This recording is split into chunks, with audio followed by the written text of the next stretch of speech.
Hello everyone, Jason Mavora with Prosperity Lending, and here is your Mortgage Minute. Hopefully you've heard of Launchpad by now. If you're not familiar with Launchpad, this is a down payment assistance that gives 4% grant, which is pretty normal, but the part that's not normal is they're giving a 6.17% interest rate, which is below market. So that's the real big thing about this thing, is normally you get the grant money, but they charge a higher interest rate. This one, they're giving the grant money and they're giving a below market interest rate. So if you have anybody who wants to buy in the zip codes 89135, 89109, 89121, 89169, and 89122. You have somebody that can purchase and use this product.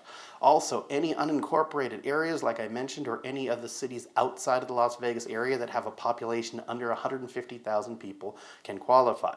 It's a big thing for you too. This isn't just for buyers. This is if you're listing a property. Go back and check your listings. If you are listing and selling a property in these zip codes, I'll say them again here, 89135, 89109, 89121, 89169, and 89122. You should put on your listing that they are eligible for this. And if their lender hasn't heard of them, send them to us. We will tell them all about it. Hopefully we can get that buyer and you can get that seller. So just wanted to remind you, Launchpad is in full effect and it's a really cool product. So back to you guys. Hello, Signature Real Estate Group, and welcome to our Tuesday sales meeting. We have something special planned for you today. I have with me the 40 Under 40 award winner, Mr. Tyson Roberts, our sales manager out at the Northwest office. Hi, Tyson. Hey, happy Tuesday. Happy Tuesday. Glad you're here. So like many of those real estate pilgrims, you trekked over to the Venetian for the Mike Ferry Retreat, the Superstar Retreat. And was this your first Superstar Retreat? No, this is actually the third one in a row I've been to. Nice. So I've gone every year, since about 3 years ago. Well, it's always a good time. We were lucky enough to have Mike Ferry here in our office in June, I believe it was. And he spent 3 hours with us talking about being a top listing agent, which is always the top of his list on things that he wants you to focus on. And I think this was the first year I didn't participate at all, unfortunately, in the Superstar Retreat, which I'm really upset about. I was gone for part of it.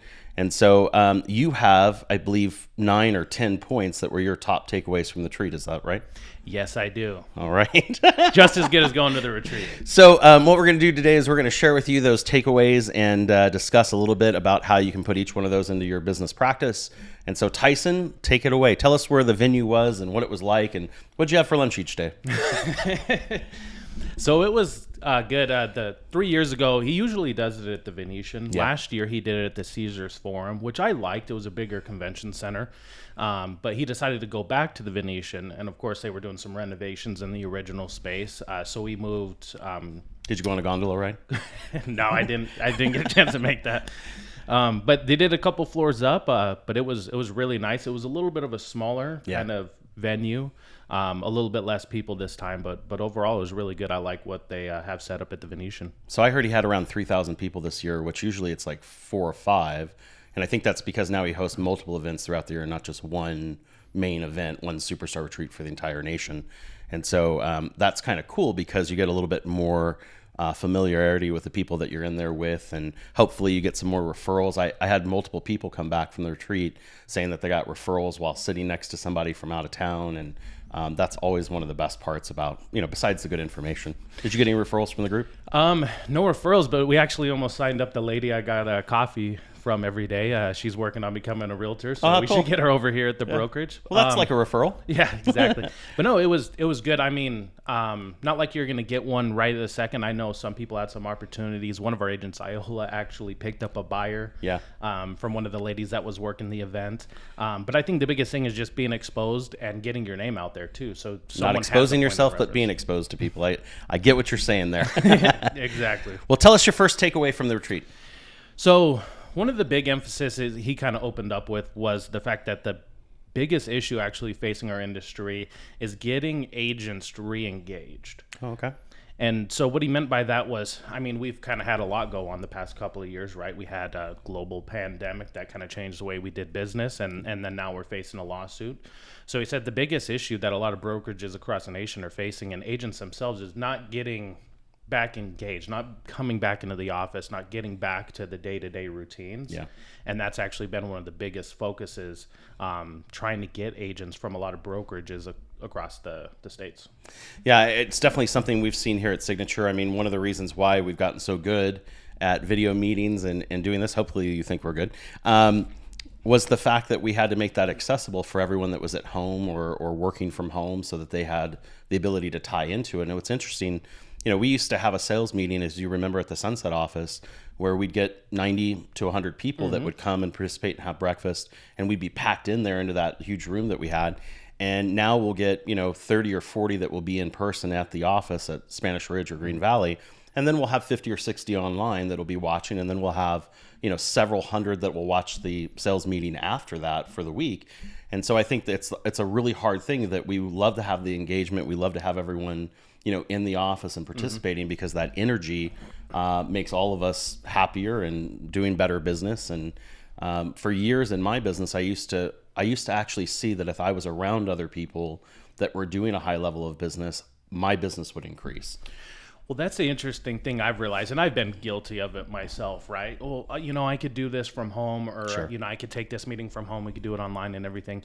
But what I notice is, even back in that Sunset office, as well as going to the retreat and actually being around, you don't realize how many good ideas you can pick up from other agents to implement in your business, and really opportunities. Yep. There was a time in the Sunset office where, I just happened to be out in the bullpen prospecting, and someone comes up and says, I don't feel comfortable double ending deals, but I have a buyer that wants to do it, and you're the only one in the office. It's your lucky day.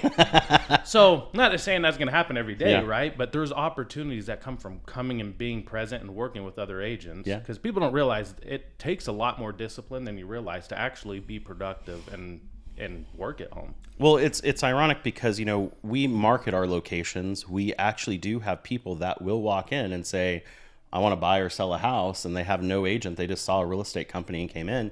And, a lot of times the person that's in the office or they're participating in the office gets a lot of that value of that business. And you're right. I mean, I used to wait in the office and go around and see who was going out of town for the weekend, because I couldn't afford to go anywhere. And I would ask them, hey, do you have any business you want me to cover while you're gone? Do you want to extend your vacation?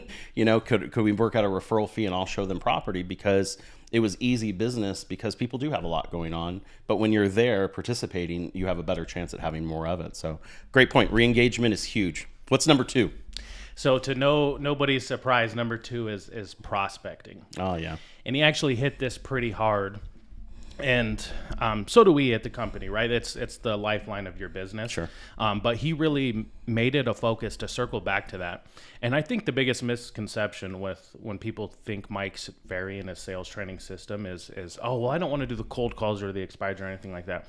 He's actually not teaching that. If you actually listen and go to this event, he never once says, make the just listed. He says we have scripts for them if you would like to use that as an avenue for your business.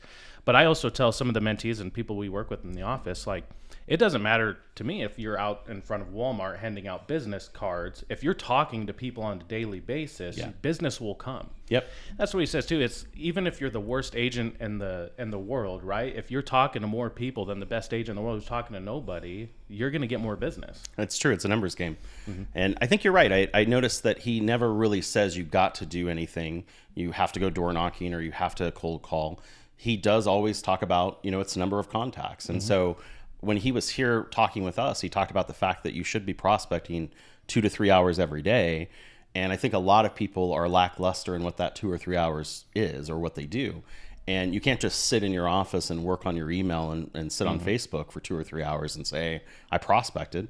I guess you could argue that if I went on my Facebook and instant messaged 1,000 people that day and said, hey, you looking to buy or sell real estate, that'd be more productive than just sitting there looking at the feed. But yeah, you're right. You got to get out and engage the public. You got to get out and actually make the communication happen. I had this kid that worked for me that he used to go and put business cards on cars in parking lots. And I always would kind of think like, what's the first thing someone's going to do when they see that card? They're going to take it and drop it on the ground and get in their car, Right. He thought he could impact that many people, but he wasn't talking to anybody.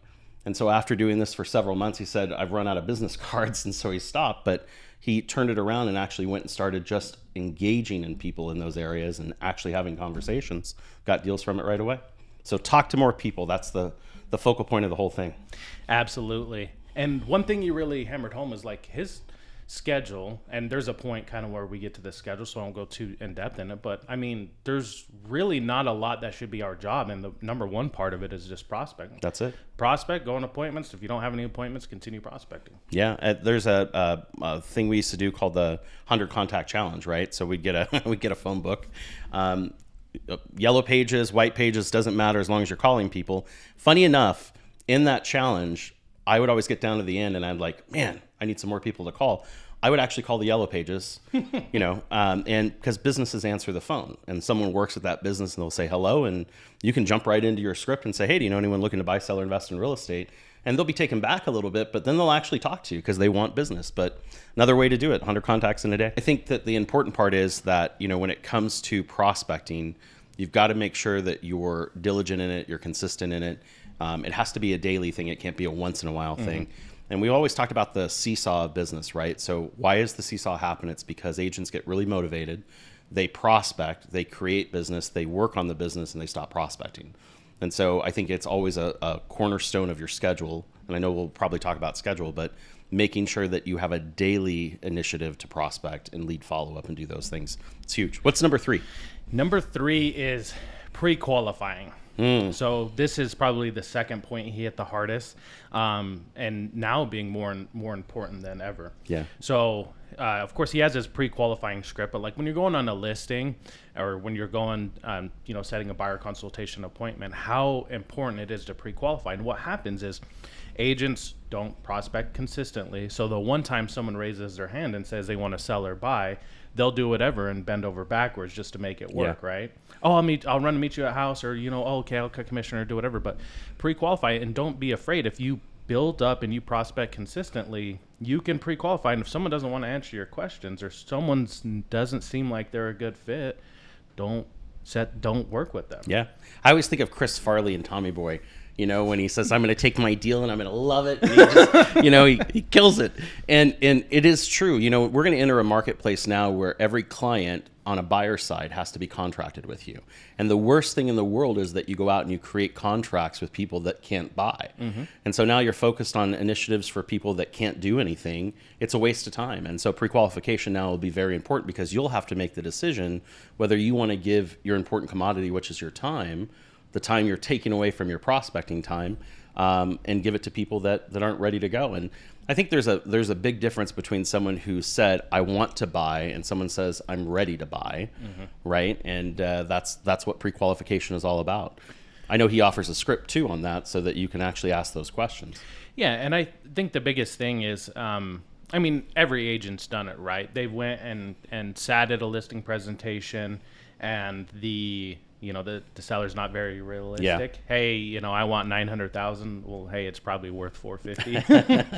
And you take it over price. Okay, maybe we can get some reductions or whatever, and then it just becomes this big process where it sits on, you pay to do marketing and hopefully professional photography, drone footage, whatever it may be, and you spend your money and more importantly your time on this listing, and then it never sells. Because they weren't motivated. You took it over price and probably cut the commission. So make sure you ask those pre-qualifying questions. We're professionals. When you go to your doctor's office, they don't just say, oh, hey, you don't just walk in and say, hey, come on back, let's start operating. Yeah. You know what I mean? I wish they would, because I was there 40 minutes and they still didn't see me. I think the important point there too is the fact that, not every client is just ready. And if you don't ask the right questions to put them in the right mind frame, you're going to get what you get. And I think you're right. Yeah, I've seen overpriced listings happen, and it's a sign of what's to come with the problems with the transaction, right? It starts right here, and it flows all the way through the deal. And so by pre-qualifying people, you're able to get them through your process. It's a yes or a no. And I think the thing that Mike Ferry empowered me with is the ability to say no in my business, right? And when you pre-qualify people the right way, when you actually ask those questions, you have the right to say, no, that business isn't for me. I'm going to go look for more. And another thing for point 3, if you're not prospecting, you're not going to get it, right? Exactly. And I'll give a good example, because when it comes to the pre-qualifying, even some of it is just simple enough to make sure you're meeting with the people who are the decision makers. That's just like the very first part of the pre-qualification, because when I first came out here and I was starting real estate in Las Vegas, I was calling for sell by owners. And I'm working, I'm going back and forth with this lady for 15 minutes. I get the appointment. Super excited, get there. Did you run around the office and tell everybody? That's what I did. And I get there, I have this conversation. She's tough. You know, we get it. And then towards the end, an hour and a half later, I'm going through this listing presentation. And you're just like, you know, like, I didn't like you at first, but like you want to be here. And I'm like, no, okay, like, let's try to focus it back. And she was like, oh, yeah, I'd have to talk to my brother. And I'm like, your brother? Oh, yeah, this isn't my house. Oh. So I didn't pre-qualify. She was going to sell his house for him? Yeah. Brother was out of town. She was just there working on the house, basically sitting the house and fielding the calls and showing. Mm-hmm. But she was not a decision maker. She hadn't. But of course, I was just so excited that someone agreed to meet with me and allow me to sit in front of him and do a listing presentation. The whole process cost me 3 hours of time, you know. But it's a valuable lesson, and that's just how important pre-qualify. I think it's unfortunate, but I think everyone in the business has that story where they have been taken down the wrong road of things that didn't happen. So you're absolutely right. What's point number? Is it 4? I think we're on point number 4. Yes. So the next part was I've noticed a shift in kind of the Mike Ferry teachings over the last couple of years, and I think a lot of it has to do with where the market's heading, and it's becoming a little bit of a different, more tougher market to get listings and everything. And so what they've really put an emphasis on, and this is the 4th point, is developing your sales skills. Oh yeah, absolutely. So a lot of people forget that we are salespeople. We are Says it in on the our sales license. business. Yeah. And over the past couple of years, I mean, it's been really easy for agents to say, hey, you want to sell your house? I could probably get you $20,000, $30,000, $40,000 more than it's worth. We'll throw it on. I'll have it sold in 24 hours, and I'll make a cool little Facebook post about it and everything. But those times are gone, and when there's limited inventory to go around, like strong agents with strong sales skills, learning how to overcome objections, learning how to give the presentations, learning what to say on the phone call when things come up. I mean, there's objections now with the NAR settlement, how the commission's going to work. Sure. You're just going to have to fight and provide your value and be able to overcome. So that's what they say is really, and I actually do coaching with Mike Ferry, not him personally, but one of his coaches. And what he said was like, I want you to get a PhD in sales, like immerse yourself into it. And it's like, it's not about becoming salesy or pushy or the used car salesman, right? But there's a certain level of skills that you need to like learn for your business to overcome these objections and work, quite frankly. So I'm gonna have to call you Dr. Tyson. You're saying, right? Yeah. But you're right. Like certificate. In any professional field or any sports field, someone would practice 2 or 3 hours a day. Most real estate agents don't practice at all. They do try to practice on the public, but that's not what they're talking about. They want you to go in and actually role play the process. They want you to go in and actually video your presentation. It amazed me when I videoed my presentation was the things that I didn't know that I was saying until I watched me say it, right? It also, for those that get stage fright, like if you shake or get nervous or sweat. I remember my first sales meeting, I was sweating so bad they actually bought me a custom towel that I would wear around my neck during the meeting. And the point was, the only way to get past that is to do a lot of it and to practice. And, with the new way that we're going to practice business because of the NAR settlements, a lot of agents have re-engaged the idea of practice. They've re-engaged the idea of seeing how someone does a presentation and seeing how someone asks questions and, going through that. And I think that maybe that was a good part of this. There's always some silver lining, and getting better at that buyer process may save a lot of us time and energy. Mm-hmm. But yeah. Yeah. And moving into the next point was... Is this 5? Yeah, this would be number 5. Mastering the presentations. So not only are we going to have to be able to give a strong buyer's consultation presentations, but even our listing presentation. Sure. And, whether you have your own or you decide to go on MikeFerry.com and download the listing presentation they have available, you need to become a master of these presentations. Yeah. And like you said, to being able to record yourself, some of the top guys at Mike Ferry, believe it or not, they go on listing presentation. They say, hey, Mr. and Mr. Seller, do you mind if I just take a video just because I'm working on being the best listing agent I can possibly be, and this would really help my business. Wow. So every couple, they actually will film a live. That's pretty cool. Yeah, and it's humbling. You don't realize till you like listen to yourself on the calls and everything. But that just goes into the practice. I mean, making sure that you're giving a strong listening presentation, that all the objections that could come up, you have a quick response to them. And I mean, they even says like Mike has been speaking for like 50 years, right? Yeah.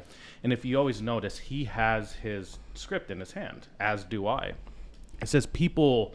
A lot of time we go into the listing presentation, you don't have it, but he's like, write out your listing presentation, say, hey, Mr. and Mrs. Seller, I just have a couple of quick questions. I'm going to go through this. And you can read directly off of it. They don't know it's a script. No. They don't know that those questions are set there to get an outcome that you want. And so, like, I always love that he says, if you could know the answers to the questions and the questions that will be asked, why wouldn't you go in prepared for all of the outcomes? And that's the best part about having that. It's interesting because when you're well scripted and you're well practiced, and when you do your presentation over and over and over, your presentation timelines shrink. And so what used to take you 2 hours to do a listing presentation, and you were just throwing all over the seller and just causing them not to list with you, comes down to 15 or 20 minutes that you get through what you need to get through. They see that you're a real professional and they make that decision faster. That's what it means to master that skill. And Mike Ferry has a 5-step listing process, and it's very simple. I mean, it starts with the pre-qualifying. Yeah.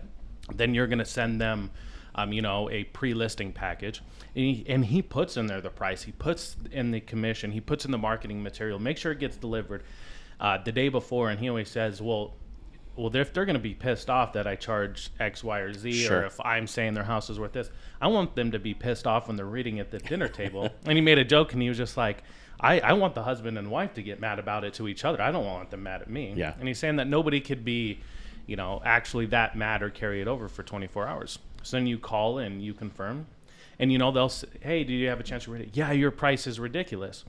And then you say, great. How about this? When I get to the house tonight at 5:00, we can discuss the price right at the door. And if we can't come to an agreement, we shake hands and we don't have to waste any more of each other's time. And then I'll leave. The point is, it is true that, someone gets mad about something because it's not your fault.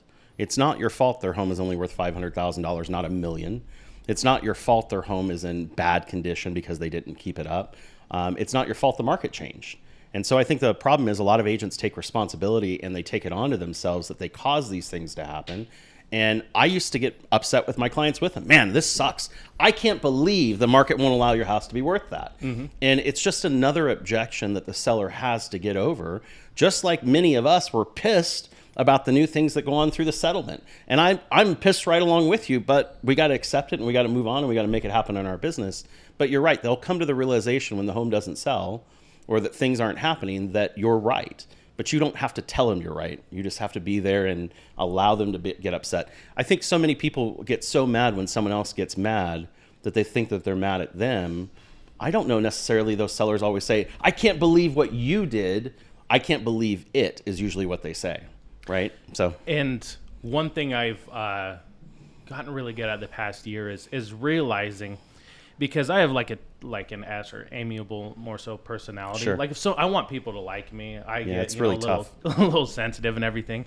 So when someone's mad at me, it hurt my feelings. But now I realize okay, yeah, like you said, it's not my fault that a thunderstorm comes through the day after closing and your roof tiles are flying off the roof. Yeah. That's not my fault. So when he calls me and then he said, I can't believe you let this happen, I'm realizing, yeah, I know, absolutely. I can't believe that happened. Just agree, affirm, and find a solution, but don't take it personally, because it's a stressful transaction and it's not your fault. But we try to take it on and be like, yeah, it is our fault, so we will overprice the listing, or we will chip in commission to fix this issue, when it's not our problem. The other part is when you have a good listing presentation and you have a good step through the process, when someone provides an objection that you're going to be able to handle, you have a process to handle it. And I think that many times in reflection of my business, a client would say, well, I don't like that. And I would get so upset that they said they didn't like that I wasn't ready to handle the objection and go around it, right? I mean, it's okay for you to say, I don't like what you charge. Okay, well, what do you feel I should charge for all the work that I do? And have that conversation and start negotiation. And I think that once you get past being upset and the aggravation and having the process, the business kind of turns itself over to you and you actually get more of it. So it's a great point. Yeah, and I mean, the practice is crucial. I mean, it really just comes down to, I have the 10 points here, but it really just comes down to like the prospecting, the practicing, and the presenting. Yeah. Right. And I mean, when we do some of our presentations, like we really will try and grill each other hard or throw in this, or because you got to be ready. Because I mean, you're conditioning yourself, right? Yeah. And so that way, when we're in front of a client, we're not practicing, and then it's like, okay, you start to get better at this, and then the better you get, the more listings you're going to take, the more money you're going to make, the better agent you're going to become. Well, you actually are a great example of that because you played high school and college football. And so how often would you guys practice on a regular weekly basis? Like 20 minutes? And Mike Ferry actually brought this up. So it's interesting because both high school and college football, you play a game that's roughly about 2.5 hours, and you play probably 10 games in a season roughly, right? So you're talking about 20 hours of actually playing the game. And then we're talking about throughout the year, countless hours. Like we're talking about 40 to 60 hours a week. Wow. Throughout the season that we're just practicing. For a 2-hour game. And you think when you get into real estate and you're like, okay, well, I know what to say on the phones. Like even in football, like I played for like 12 years. The first day I stepped on the field, I was learning how to just take a first step. 12 years later, we're starting off practice, still taking that first step. Sure. So it's the repetitious practice of even the little things. Make the biggest difference, yeah. Mm-hmm. And that's what separates a lot of the professionals from amateurs. Yeah, that's true. All right, so if there was a point number 6, what would point number 6 be? That would be your schedule. Oh, I knew it was coming sooner or later. So this is one thing that really was driven home in some of my coaching, with MFO. And of course, they make it a big emphasis in the Superstar Retreat. And it's interesting because as agents, we always kind of think like, okay, what do we need to do? Well, I need to check these emails, on Facebook. I need to be on social media. I need to make, TikTok dances. I need to do a YouTube page, like all this stuff. But really it's like when you sit in the room with people that are doing, 100 plus transactions a year and their GCI is north of 1.5 million. Yeah. And then you must think they have this magic schedule or they have the secret. They wake up, they practice, they don't role play or do anything like an hour or two a day. They're kind of, 20 minutes. Sure. They've gotten better, but they still refine that. They prospect till 12. They go on appointments. And if they don't have any appointments, they prospect till 5 and then they go home. Wow. I mean, it's true. Like, you think about it, and if you really planned out your day with worthy activities and you did those things that you planned and everything that you participated with was put into your schedule, it's amazing how much business and how much you really can control. Because if I have an appointment for myself to be in my office making those calls, it's as serious if I have an appointment that I'm going on a listing. I got to protect that time and that energy because that is the crux of my business.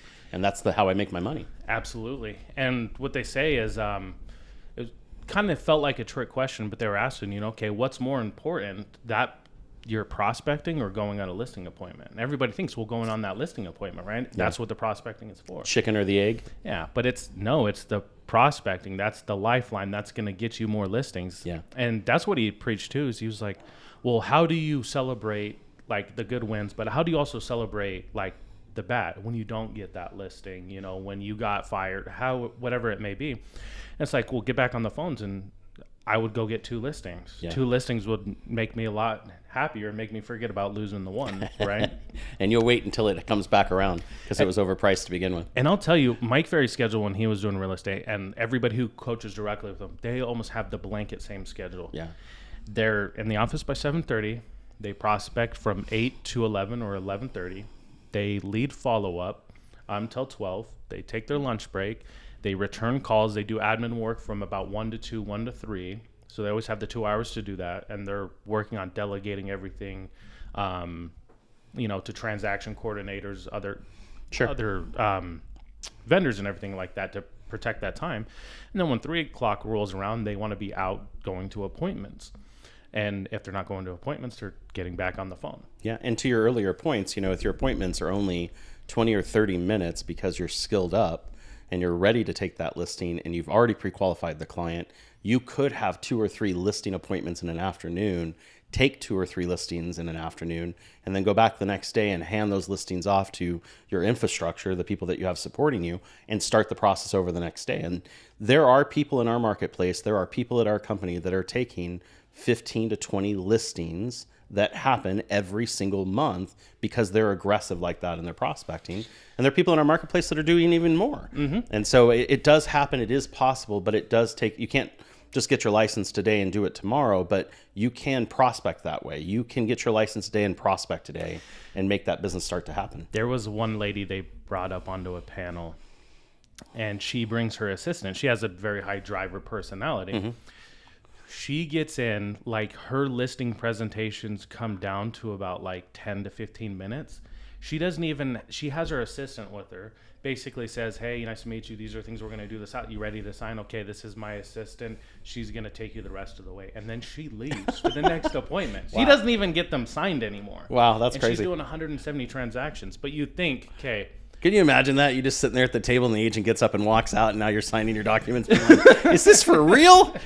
Yeah, but she's got it all dialed in. And some of these agents are like, okay, how many appointments can you really handle? They're like, last week I had 4 appointments in a day. And I'm like, God, that must take all day, right? No, they have it dialed in the system's in place. All right, well, point number 7. Point number 7 is your database. Oh. So people used to say Mike Ferry didn't care about databases and he didn't care about your SOI. That was never true. He did care about it. He did expect you to kind of work a base of people and to keep those clients happy. Well, yeah, the whole perception of Mike Ferry, and you don't really understand until you actually go through it, but a lot of people say like, oh no, he's just a hardcore sales, prospecting, cold calling. I don't want to do that. No, he preaches database 100 times more than he does anything about saying calling expired FISBOs or cold calls. And what he's saying is that we should be adding 2 to 3 people a week. We should be refining that, nurturing that. And then he also says, like, one of the biggest things agents do, right, is we pick up a client, like you've said before, right? You date them for 30 to 45 days and then you dump them and they never hear from you again, right? Yep. They were just like, use the apology script. And he was just like, we think that we're going to call our people and they're going to be like, Chris Bishop, I've been waiting for you to call. Where have you been? You know what? And you heard it here first, folks. And he made a harsh reality. It was like, when was the last time they thought about you? Is a trick question. They haven't been thinking about you. But your client always says that thing, I was just going to call you. I mean, that's what they say when out of the blue you call them. I was just going to call you. I have this friend and this goes on. And so that's the point. Don't let that happen. Be there first. Make that phone call first. Stay in contact with them first. You said 2 to 3 people, and we're talking about 2 or 3 hours a day of actual hardcore prospecting. So we're talking 18 to 20 hours. And so that makes a lot of sense to me, where you'd get a lot of contacts and you get a lot of possibilities, but 2 or 3 quality people that are good clients that you're going to add to your database because you went on the appointment or you got the listing or they were somebody that has a huge referral network and now you're working them for that business. After a year and you did that, you'd have 200 to 300 quality clients that would be referring you business and would be there to work for regular deals. Yeah, absolutely. And it's not just people you run into cold calling or anything like that. It's friends of friends. It's they also say the first place you should start is anybody you give money to. Yeah, your checkbook, right? You know what a checkbook is, right? Yeah, you do still use paper, one? Right? I actually still use checks. I think I don't know why, but I remember him saying a check registry. If you're writing them money, they're economically invested in your success. And you're right. Anyone that you interact with, how many deals does your family actually give you when you support your family, right? I mean, do they understand what you do for a living? Do they understand how you generate deals and transact? Does your spouse or your significant other know how you get transactions? And all of those people are vested with you. Well, here's the thing we don't realize is we have all these people that love and care about us. And of course they want us to succeed, including our family, right? But they don't really necessarily understand how this business works or what we need them. So we actually need to, and it may sound bad, but like you actually have to train these people. Yeah. Like, okay, hey, what do you want? If you run into someone, and they actually pulled a study, they said the average person in North America is going to run into 5 people throughout the year that are going to make a move that year. Wow. And it's so there's an untapped business, and that's the biggest loser of money in our business is not tapping into the database. Yeah. So tap into the people that you give money to and train these people. Hey, and it's just a simple cold call. Hey, it's a big business call. Do you have a minute? Hey, my goal is to get to this, this year. I would love your support in the business. Can I count on you? If you just run into anybody, will you just, send me over their number and maybe just create a group chat? Yeah. Like, if you don't ask, you won't get, right? And if you're not training them, they're not going to say your name when they hear real estate somewhere. I have 2 or 3 people in my database that literally will climb over somebody to tell somebody else about me. Right. It's always shocking who they are. It's not necessarily the family members, it's some of the friends. But my aunt was one of those people. My aunt was a nurse at a hospital here in town in Las Vegas, and she would go around harassing the other nurses and doctors whenever they'd say anything about real estate. And she must have referred me 5, 6 transactions just because she understood, because I told her and I explained how it works, of how I get deals and how I need that interaction. So it's a great point. Are we up to 9? Or is it 8? It's got to be somewhere in there, 8 or 9. Yeah, we're at 8. And these last ones are pretty quick. Really, the biggest point is just being around producers that do 100 plus transactions. It goes a little bit about like coming back and being engaged, putting yourself around these people to do 100 transactions. Because when you think about it, you're like, well, that's closing a deal once every 3.5 days, really, right? Well, how is that even possible? Well, you're not. Where do they spend all the money? Exactly. They're on their yacht somewhere. Exactly. But just putting yourself around like great producers is the only way to understand like how these producers really do what they do. Do you know you could be the worst possible salesperson with 0 sales skills, and there's a model where you can just follow somebody and mirror everything that they do, and if you do it long enough, sooner or later it will rub off on you. Like if I follow you around and watch you be successful, and I watch you talk with clients, and I watch you prospect, and I start doing the exact same things you're doing, I could have the exact same success in a different way. And it's a habit forming thing. And so if you get a good system in place and you get someone that you follow that is doing that level of business, it's always good to have a mentor and a mentee. Someone that's explaining it to you and you explaining it to somebody. It makes a huge difference in your life. Absolutely. All right, next one. So this was kind of interesting.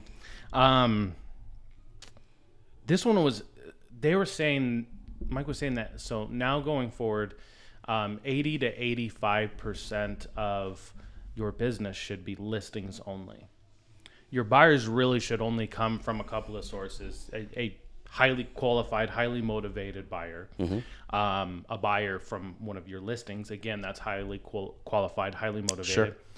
Or the buyer that's from a very strong referral. One of your best clients, like you said, if your aunt is referring you a business, you want to make sure to take care of them because she's sending you 5 to 6 transactions. So one of those.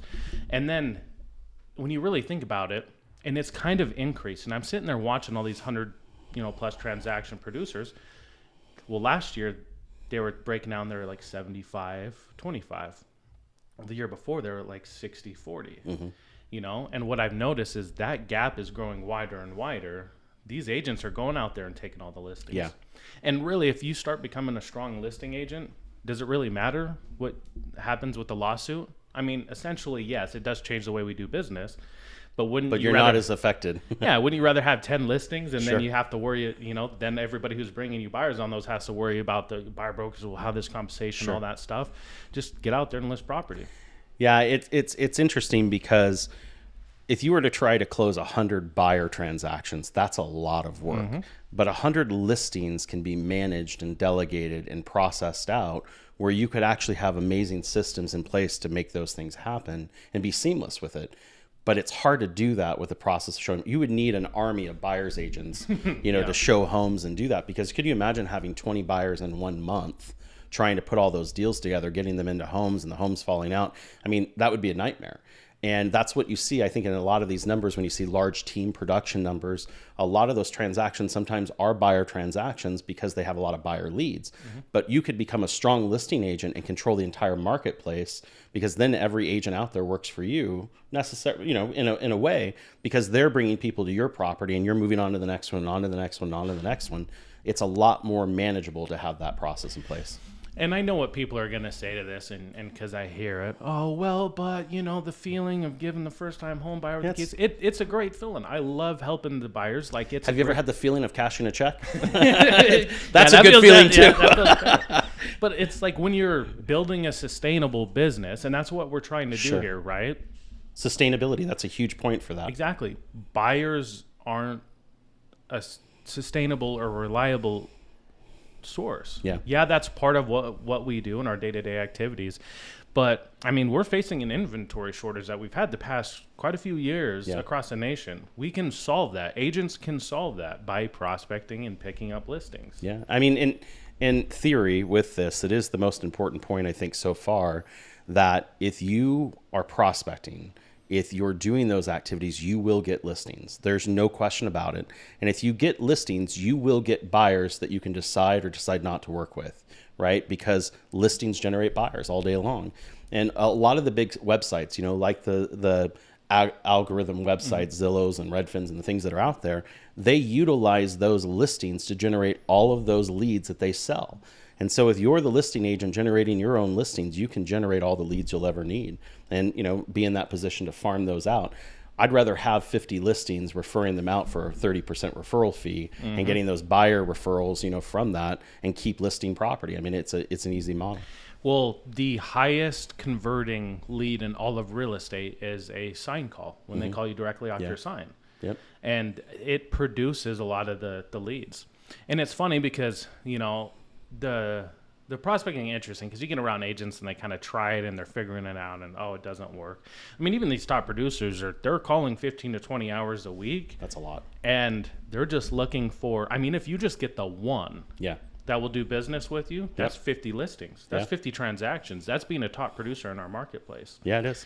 But it's funny because and then one of the focuses was like being more intentional with the prospecting too. And you'd actually be surprised making the calls and everything. Oh, well, everybody's calling these expireds and everybody's doing this or that. It was funny because I'll actually provide this code to the agents of signature. Arch Dialer gave us a 30-day code for the dialer. And we used it a little bit last year. And it's funny because we usually use Mojo, but I think I'm going to switch to this. And it's funny, and I'm talking to Beta, and we're like, okay, going back, like, how's this going to work? It was pretty good last year. Mojo's been kind of sucking. He calls an expired. I mean, later in the day, not even in the morning. His second call, the guy picks up and he sets an appointment immediately. Yeah. So the thing is you will get into these, you know, prospecting things where you hit 3 days of 3 hours each day and you're not going to get anything. And then there's going to be a day where you set 3 appointments. It only takes the one, right? If you work really hard the whole week, it only takes the one. All right, you got one last point left. I'm sure it's a good one. What's the 10th point? It's just keeping the right mindset. Oh, I knew it would come up sooner or later. And I know this gets like drilled a lot, right? But it is important, right? You know, we're facing a different challenging market. We're facing a lawsuit. This industry does have a lot of ups and downs, and there's struggles that you go through with, you know, being a realtor. Yep. The biggest thing is just keeping a great mindset. And he even has a little saying. It's just like motivation. Like, okay, you go to the gym every day. And you need to shower afterwards, right? and I'm butchering. I do the shower every day. Though. I do get that one. Yeah, but like you do the shower every day. Well, why? I did it yesterday. It's like the motivation. It's an ongoing thing, or the mindset. You have to work and practice on it. Yeah. You know, and just keeping that strong. Nothing's ever as good as it seems, and nothing's ever as bad as it seems. You know, you're so right in the mindset aspect of it, because what we've seen happen over the last 2 or 3 months with the lawsuit is there are people that have driven themselves into negativity, and their business has suffered because of it, because they're so fearful of what's going to happen instead of embracing it, right? We've had every single year almost that I've been in business, every single legislative session, every single market cycle, there's always been this fear factor in the marketplace that people will target and say, oh my God, this will be it. Oh my God, this is the end. And I think that you have to turn that around. And then more importantly, if you're getting ready to go into a listing appointment or a buyer presentation and you have a bad mindset and you're upset about it and you're fearful of it, guess what's going to happen? I mean, you've got to be able internally to flip that switch of positivity in your life where, you don't have to be positive all the time. You don't have to be excited and enthusiastic all the time. But if you're not, then why would they be either? Yep. Right. And so it's a great point. Well, you definitely compacted 4 days, right? 4 days of an event into 10 points that I think hit it right on the head. What's also funny to me is after a decade of going to these retreats, I've heard those 10 points before. And what was true then is still true now. And a lot of things in the marketplace may change, but no matter what you say, this model continually works to create top producers. And so why not try it? Exactly. I mean, Mike Ferry's been doing it for 50 years. I'm not even 50 years old.